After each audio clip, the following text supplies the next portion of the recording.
In a small urban town of Champaign, Illinois, comes a video game studio going by the name of Volition, a group of young developers passionate enough to make enjoyable video games for everyone to play. Formed in June of 1993, this small dev team consisted of Mike Kulas and Matt Toshlock. Originally under the name Parallax Software when first formed, they would develop top-quality games for the time like Descent and Descent 2, before renaming themselves to Volition. They chose the name Volition because the definition of the word means an intense active will to accomplish anything, and it definitely seemed like a fitting title for these developers. Not only that, but they would also create a brand new logo. Jason Whiteside created their new logo that would stick with the company to this very day. Not only that, but their logo was heavily inspired by a logo of an industrial record label located in Chicago, going by the name of Whack Tracks Records, who served as a label for some pretty well-known bands such as Ministry, KMFDM, and Suicide. However, Matt Toshlock left Volition around that same time to form Outrage Entertainment. Unlike Volition though, Outrage didn't last that long as they closed their doors 6 years after they were formed in 1997, with only 2 games under their belt, Descent 3 and Alter Echo. They were also developing a third game going by the name of Reboot Tribe, but got cancelled. Meanwhile, Volition was signed with Interplay back in the late 90s, before being picked up by THQ in August of 2000. Despite the new change in publisher, however, Volition still remained the same way, developing well-received games such as the Red Faction series, Summoner, and the 2005 Punisher movie game. However, if you know them by heart, then you should know that they developed one game series that is still going strong to this very day, a series that has a lot of soft spot for fans of the series and for people who enjoy open world gaming. Ladies and gentlemen, saints and sinners, join me as we enter the city of Stillwater and enter the streets of Saints Row.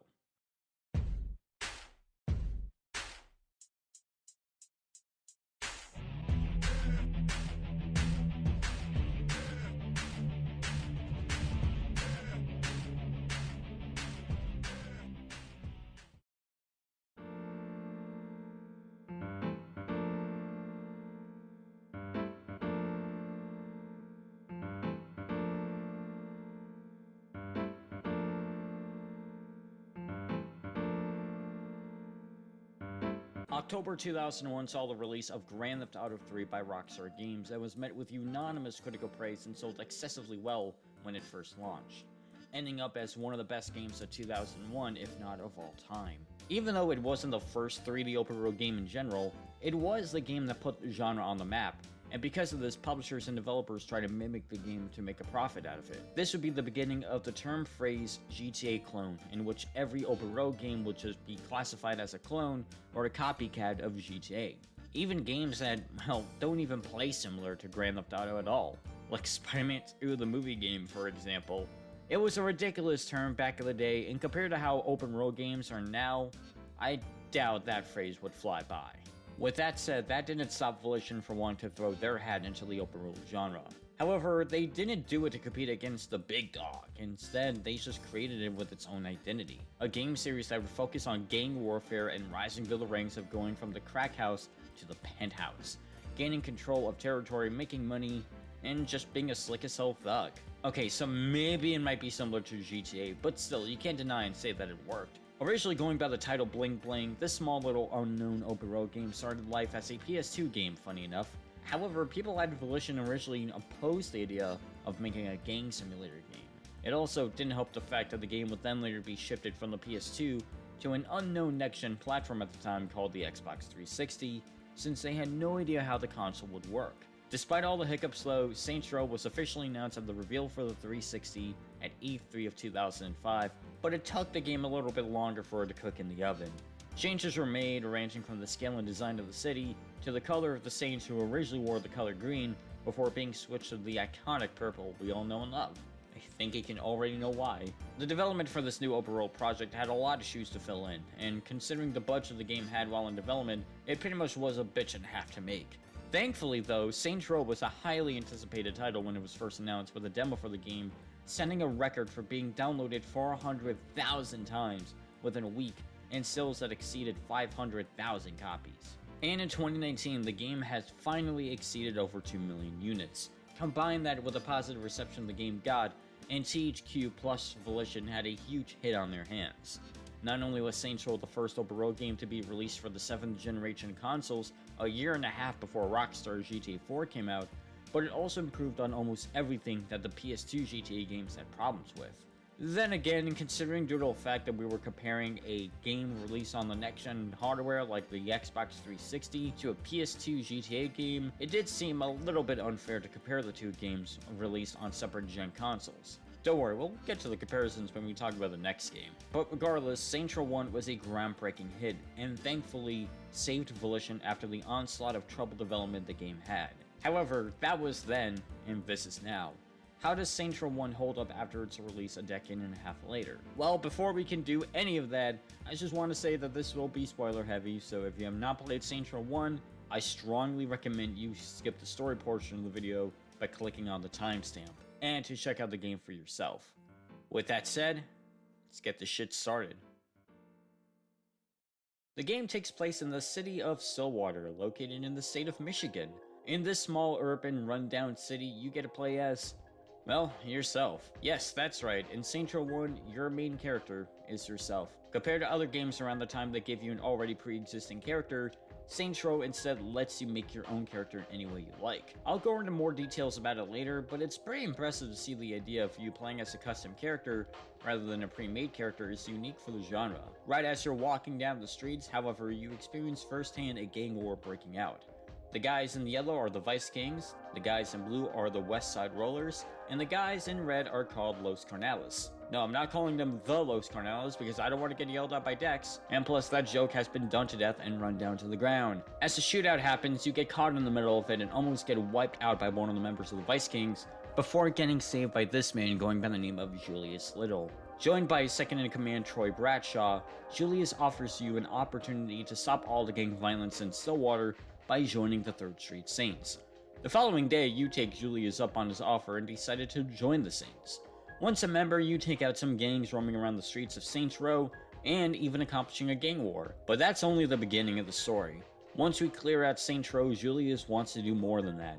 He wants you to clear out the entire city of Stillwater. He gives out 3 lieutenants to take out each gang. Dex is in charge of taking out the Carnales, Lynn takes care of the Westside Rollers by going undercover, and after Troy refuses to take out the Vice Kings, Johnny Gat offers to do it instead, much to Julius's irritation. From here on out, the game just gives us an option to choose whatever gang we want to take out first, whether it's the Carnales, the Vice Kings, or the Westside Rollers. I'm going to be going by the order of my playthrough, but if you want to choose what story you want to do, you can do that. Saints Row 1 gives you as much freedom as they possibly can for you to follow your own route in terms of its main story. I decided to do the Carnales' story first since there really isn't anything big to talk about. However, that doesn't mean it's a bad story. All we know about the Carnales is that they were a gang that's been running Stillwater for quite some time now. The group was formed by Alejandro Lopez. They were a dominant gang in Stillwater before Benjamin King, the leader of the Vice Kings, stepped up against them. Once Alejandro died, his sons Hector and Angelo took over as the leaders of the Carnales. And when Benjamin King became more invested with legitimate businesses and power, the Carnales were taking control of Stillwater once again, well known for pushing drugs around the city and even teaming up with the Colombians. However, when the Saints started to take them out, that's when the Carnales started to fall apart, ranging from destroying drug labs, stealing drug shipments, and even reaching a new deal to work with the Colombians, stealing the Carnales' business. Man, that's a mouthful to say. Carnales'. The Saints would even take out the members of the Carnales one by one, ranging from Hector and Victor Rodriguez. Once the Carnales start to fall apart, Angelo plans on leaving Stillwater, even leaving his girlfriend Luz behind. We're taking off, you and you. Let's go. What about Luz? Fuck her. However, you and Dex put a stop to Angelo's escape, leaving the Carnales left in the dust. I know I said that there really isn't anything big to talk about in terms of the story for the gang, but that doesn't mean the story itself is less exciting. It keeps things more simple, focusing on one-on-one gang violence and truly showcases how much of a dangerous group the Carnales are. Not only that, but we also get to explore the member of the Saints as well. With Dex serving as the head of the operation, he comes up with strategic plans and ideas to take out the Carnales one by one. Besides you, he also gets help from Troy, who for some reason is asking Dex a lot of questions, almost like he's acting all conspicuous about what the Saints are doing. I really do like the chemistry between Troy and Dex. Troy asks a whole lot of questions while Dex just straight up dodges them, almost like he knows something about Troy that we don't know about. Overall, the Carnales story is great, and I had a blast taking out the drug farms and blowing up Angelo's plane. While nothing major happens in the story, that still doesn't deny the fact that it has its awesome moments from start to finish, and serves as an important factor to the series. It's also the longest, clocking in around 11 missions, not counting the strongholds. Strongholds are pretty much side missions. They're similar to main story missions, only with no story cutscenes. You just do the job and take out the territory. But yeah, I had fun with the Carnales story. I recommend doing the Carnales first because it's definitely the most exciting of the bunch. The next gang I chose to take out was the Vice Kings. As previously stated, the Vice Kings were formed as a way to step up against the Carnales.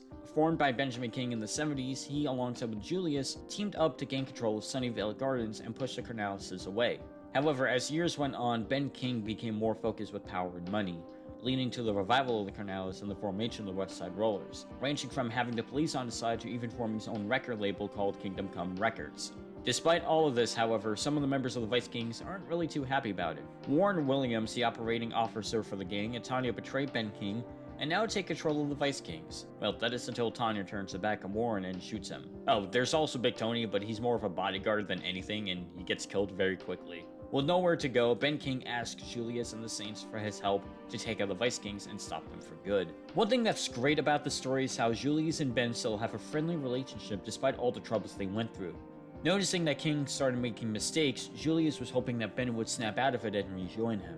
And even though King doesn't become a member of the Saints and leave the gang life for good, it was still a touching moment for the both of them. We also get the introduction of the best character and husbando of the series, Johnny Gad.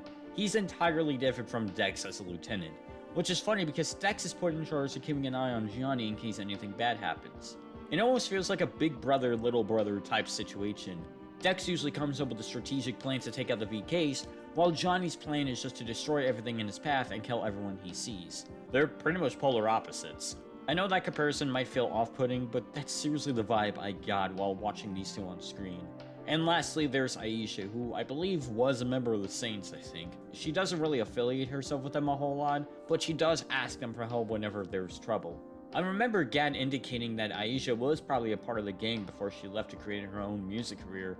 What's also interesting is that Aisha is signed to Kingdom Come Records, the record label owned by Benjamin King. So what strategy do they pull to get her to drop out of the label? Why, simply faking her death, of course. Also, she's dating Johnny, so that's cool. Besides that, this was an enjoyable story. It focuses more on drama and friendship, as opposed to just being another gang warfare story like with the Carnales. While the Carnales story was exciting and intense, the VK story was a lot more dramatic, but also touching. You know, minus the countless killings that happened in the story.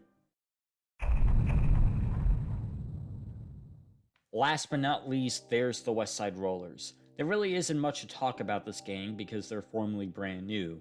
All we know is that they were formed when Ben King focused on wealth and power. Besides that, it's nothing more than a bunch of street racing rich kids who love cars. They're being led by Joseph Price and his uncle William Sharp. Lynn goes undercover to see if she could be able to get any inside scoop about what exactly the Rollers are doing. This happens for the first few missions before she ends up getting caught by William Sharp. He tricks you when you go and save Lynn, but you end up getting knocked out, and the both of you get stuffed inside a trunk. We also meet Donnie, who claims himself to be Lynn's boyfriend, but not really. But he also didn't help William push Lynn into the river too. He just drives off in shock and despair. Although you get out of the trunk, Lynn unfortunately couldn't, leading her to drown to death in the river. For an act of revenge, you find William and kill him. Then you have one more final showdown with Sharp and kill him and end the Rollers for good. The Rollers' story is possibly the shortest of the bunch, and while it starts off slow at the beginning, it does pick itself up right around the part where Lynn dies. We didn't get to know Lynn a whole lot, besides the fact that, well, you know, she's always angry and likes to swear a lot. With that said, her going undercover was probably the best move for her yet, and her death scene did really sting. While the Vice Kings focused on friendship and being reunited with the ones you never thought you'd see again, the Rollers was more depressing, tackling grievance and losing a friend or a gang member. It shows that not everyone is going to walk away from a gang war, and casualties are bound to happen, especially if it's someone important to the crew. In my opinion, the darkest story in the game, but a good one at that. Once all the gangs are wiped out from the city, the 3rd Street Saints have finally taken over the city. And normally this would be when everything goes back to normal and the game ends here, right? Well, not really. Turns out Julius has been taken by the police and believes Chief Monroe bribes the Saints into doing some work for him, which only lasts for one mission. He tells you that you need to assassinate Marshall Winslow, the mayor of Stillwater, or else he will kill Julius instead. You do kill Marshall, but Monroe wants you to do more work for him.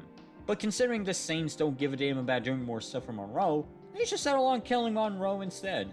Once Monroe is dead, however, you get a call from Richard Hughes to meet him on his boat to have a conversation, which instead led it to being a trap for Hughes to kill you instead. However... Now, if you'll excuse me, I have a party to...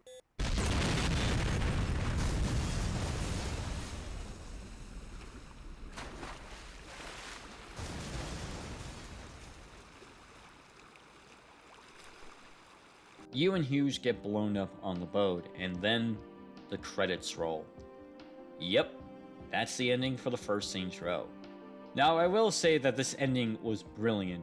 They pretty much show most of the success that the Saints had, but also showcases what happened to everyone else when the Saints defeated their rival gangs. But before the explosion, we were able to get a glimpse of some pretty interesting tidbits, like Julius looking over the boat while checking his watch, signifying that he was probably the one who planted the bomb to begin with, and Troy showing a police badge, meaning that he was an undercover cop. There's a ton of stuff people wanted to know, but unfortunately we had to wait 2 more years for us to get the answers. The story for Saints Row 1 may not be the best in the series, but it holds up really well. Volition did an excellent job tackling the themes of each gang member, and also showing some character development for some of the members of the Saints and other gangs as well.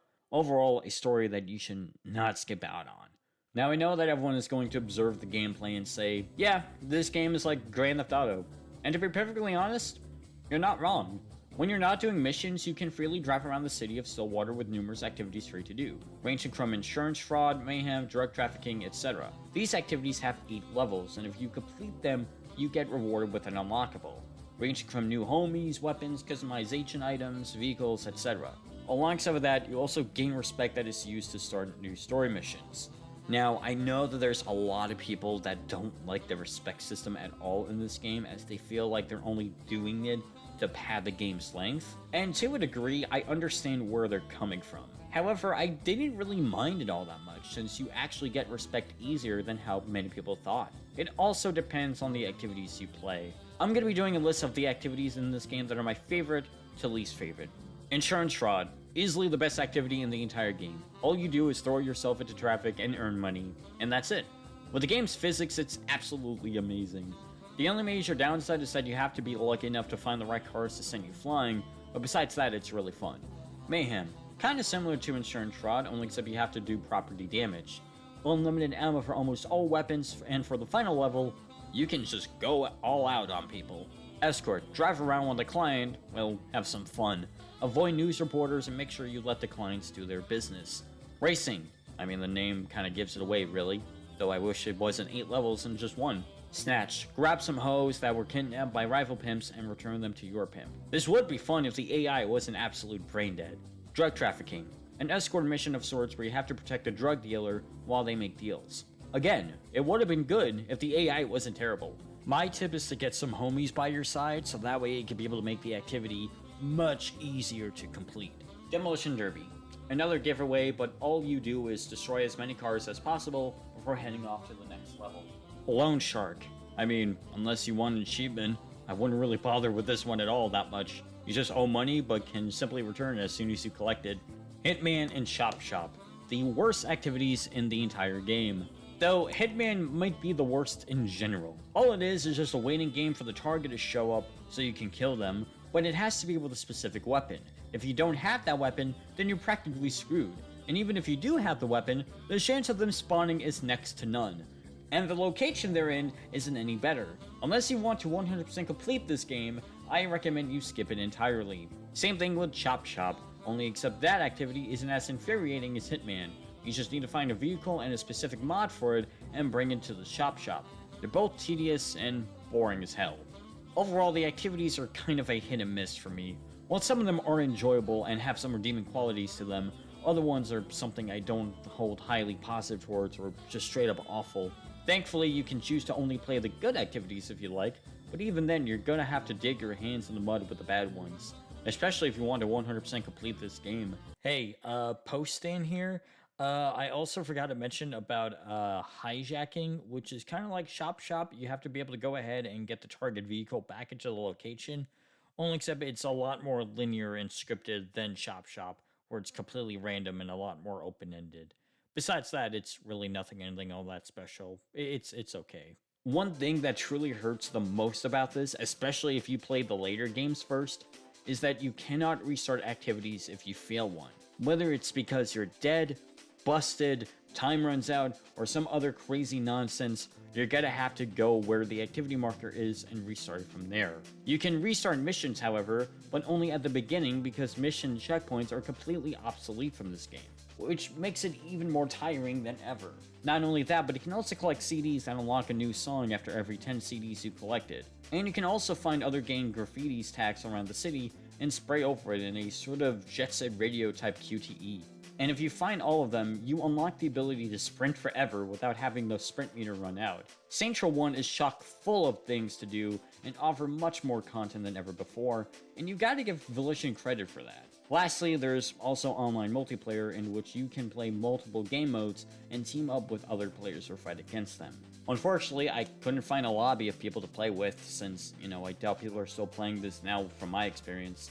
But regardless, online was a fun time back in the day, alongside with creating or joining online gangs and customizing your character. If there is one thing we know, Saints Row is widely known for its charming personality and appearance of the city of Stillwater. Broken down to 15 districts, Stillwater is a huge city to drive around in.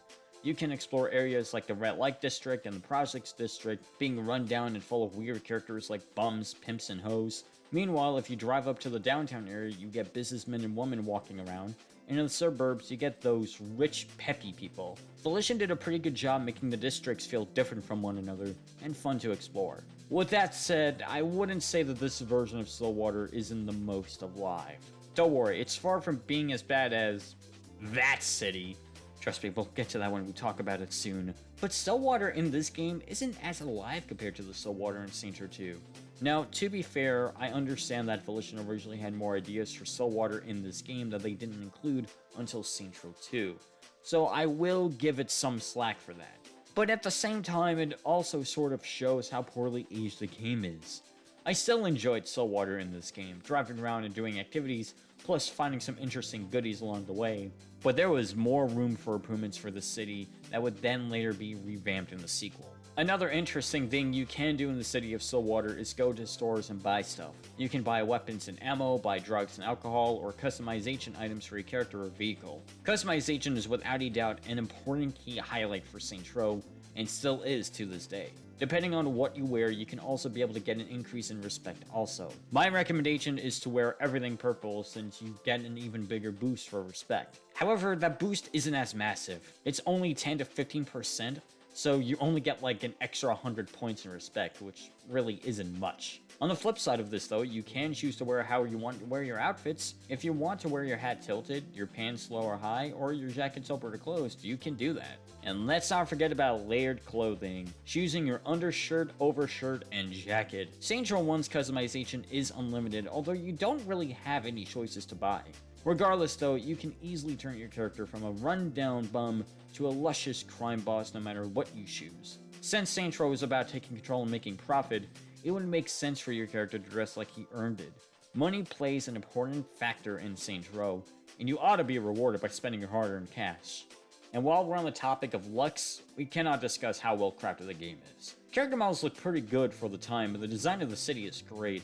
Volition did a fantastic job making a realistic design choice when it comes to Stillwater. However, I cannot say the same for the weird textured pop-ins that occur every once in a while when driving, and at times weird graphical hiccups like the game's just halting itself to load the rest of the city. And I'm playing this on the Xbox Series X too. Though it runs the best on the XSX, playing this on a 360 is quite possibly the biggest hit with these issues. Again, I know this was the first open world game for the console, and the first open world game Volition developed. But even then, it still shows how rough the game can get at times, and later improved from future games.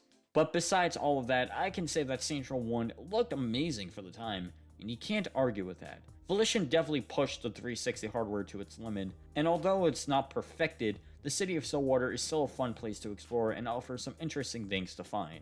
My favorite part is traveling between each city district in a fast-paced car, just enjoying the view. Considering Stillwater was inspired by famous cities such as Chicago, Detroit, Baltimore, and Cleveland, there's no denying the similarities are there.